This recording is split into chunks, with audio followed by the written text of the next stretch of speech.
Olá, sejam todos muito bem-vindos.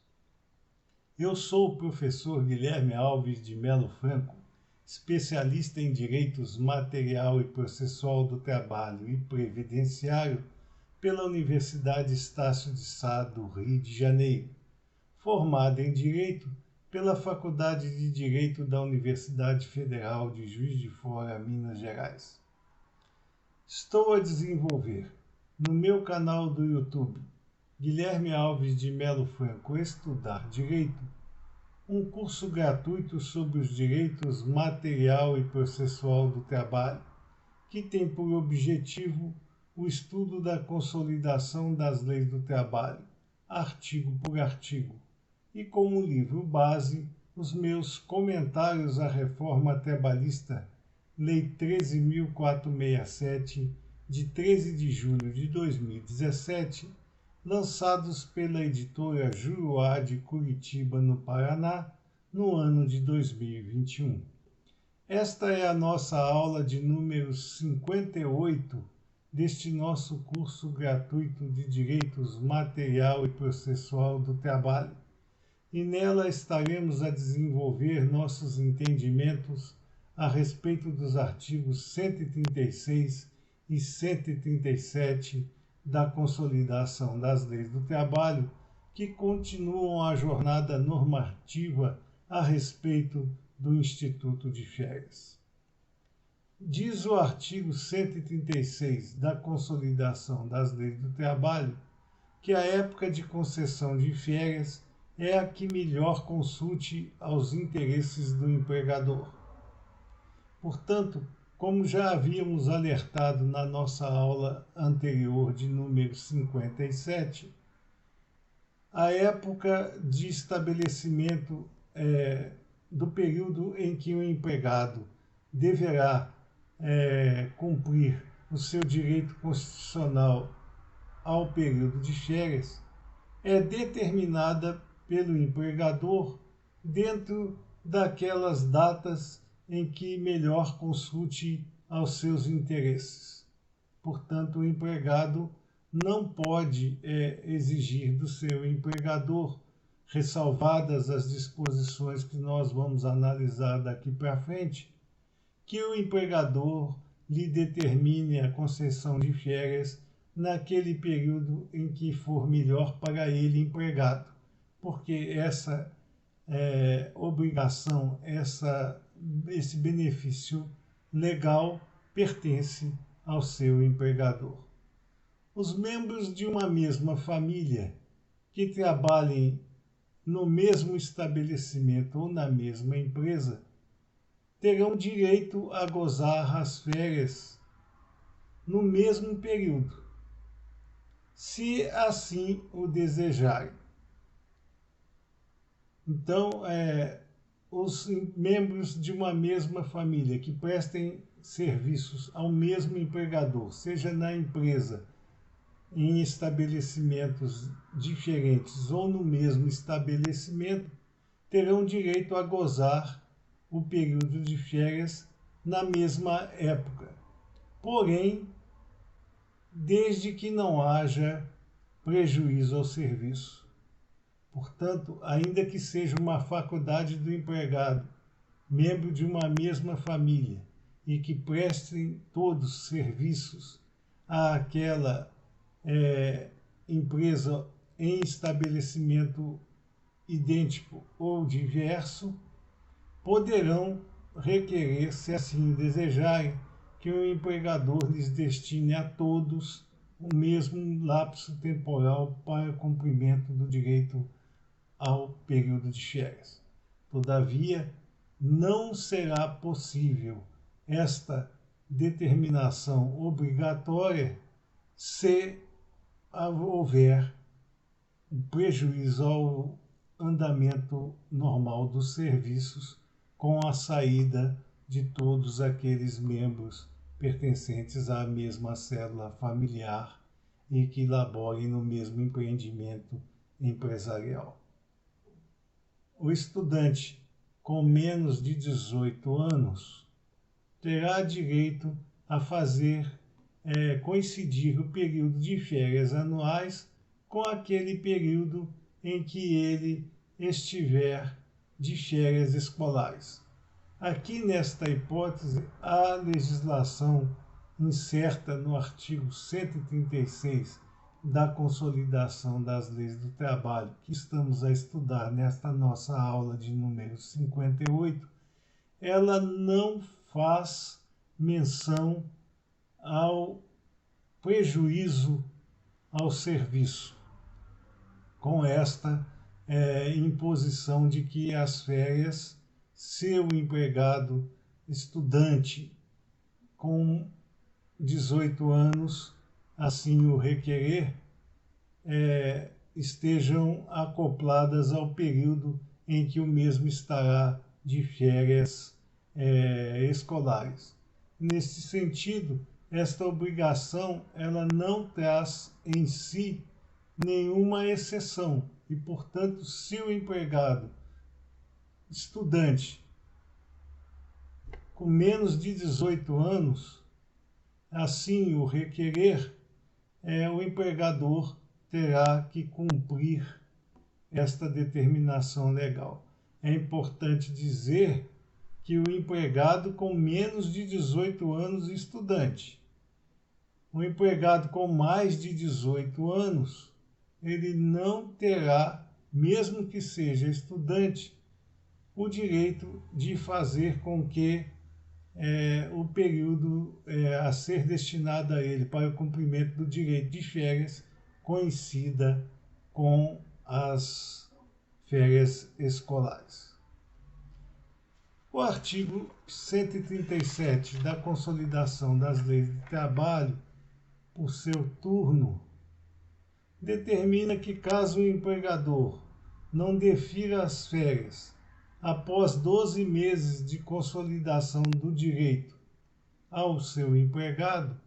pagará as mesmas em dobro. Algumas situações devemos informar a respeito dessa determinação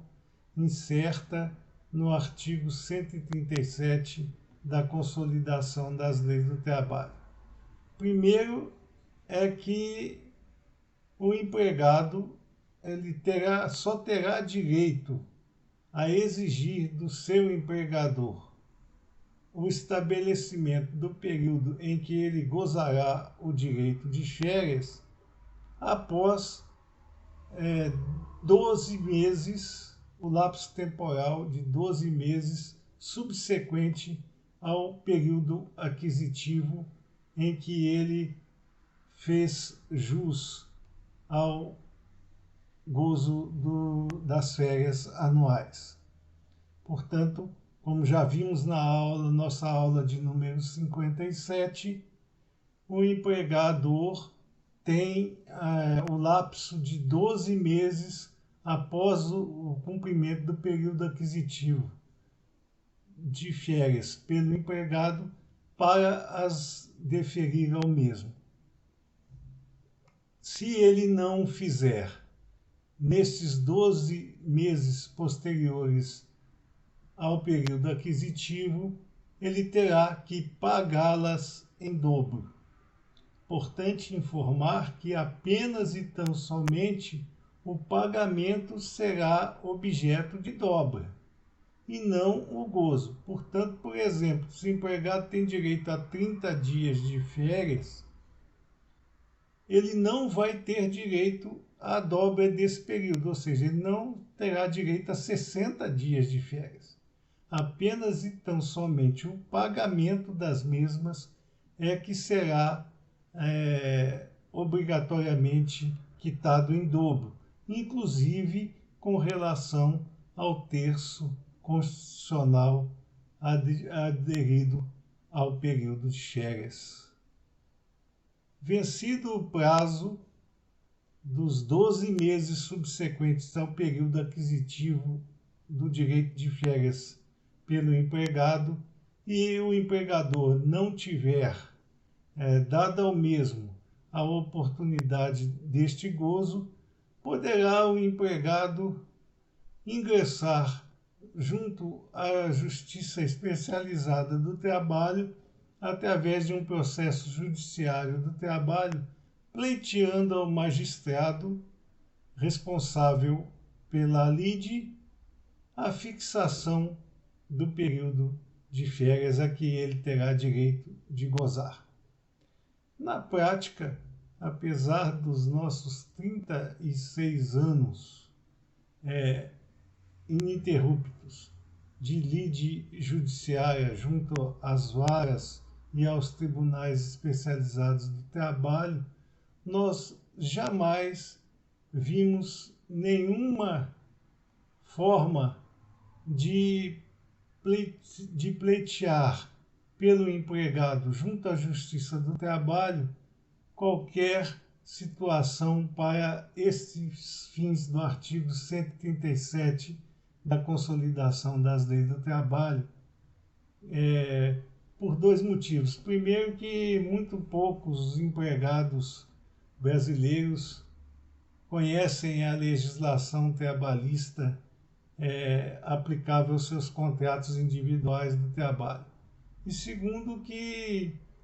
há um risco muito grande de que o empregado, ao acionar seu empregador junto à Justiça do Trabalho, ele tenha realmente deferido pelo magistrado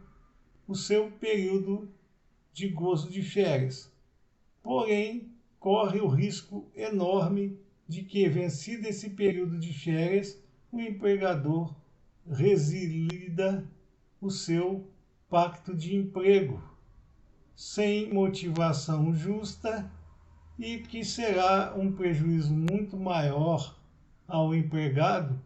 entendemos nós,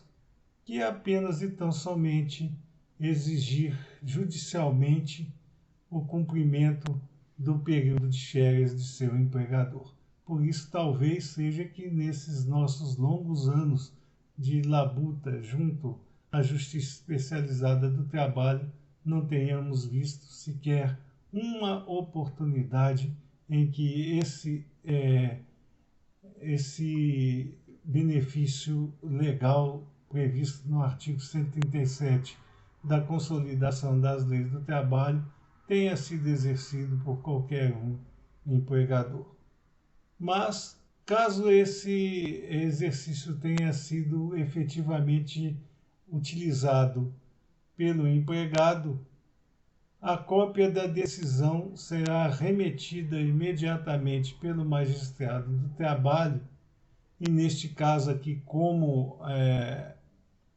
não faz menção ao artigo 137 consolidado ao trânsito em julgado desta decisão, portanto, a nosso sentir, mesmo independente desse trânsito, o magistrado irá encaminhar cópia da decisão à Delegacia Regional do Trabalho do Ministério do Trabalho e Previdência para que seja aplicado ao empregador uma multa relativa ao descumprimento deste benefício legal de férias ao seu empregado. Na decisão, pode o magistrado deferir também a cominação de uma multa diária no valor de 5% sobre o salário mínimo nacional ou estadual, caso esse último exista, a ser determinada até o momento em que o empregador cumpra a determinação judicial de destinar ao seu empregado a concessão dos direitos de férias naquela época em que o magistrado assim o determinar. Portanto, além da multa a nível administrativo perante a Delegacia Regional do Trabalho do Ministério do Trabalho e Previdência, o juiz determinará também que, enquanto o empregador não destinar ao empregado o período de férias, ele terá que quitar uma multa diária de 5% sobre o salário mínimo nacional ou estadual, conforme o caso aplicável à situação judicial pertinente. Estas eram as nossas considerações que gostaríamos de fazer a vocês nesta aula de número 58, que versou sobre os artigos 136 e 137 da Consolidação das Leis do Trabalho, neste nosso curso gratuito de Direitos Material e Processual do Trabalho. Aproveitamos esta oportunidade também para agradecer a vocês a oitiva dessas nossas já 58 aulas e pedir mais uma vez que deixem seus likes nas mesmas e se inscrevam no nosso canal, porque é a partir destas duas atividades simples que vocês podem nos ajudar a manter este curso gratuito sobre os direitos material e processual do trabalho ativo, já que a CLT tem 922 artigos fixos, fora aqueles em que foi adicionado as letras, que podem ser também consideradas hoje como membros efetivos do corpus seletista e que vão demandar estudos muito mais longos, e é através dos seus likes e das nossas considerações a respeito de vocês se inscreverem no nosso canal, é que nós poderemos continuar a nossa jornada até o final dos estudos da Consolidação das Leis do Trabalho, artigo por artigo, como é a finalidade deste nosso curso. Muito obrigado a todos.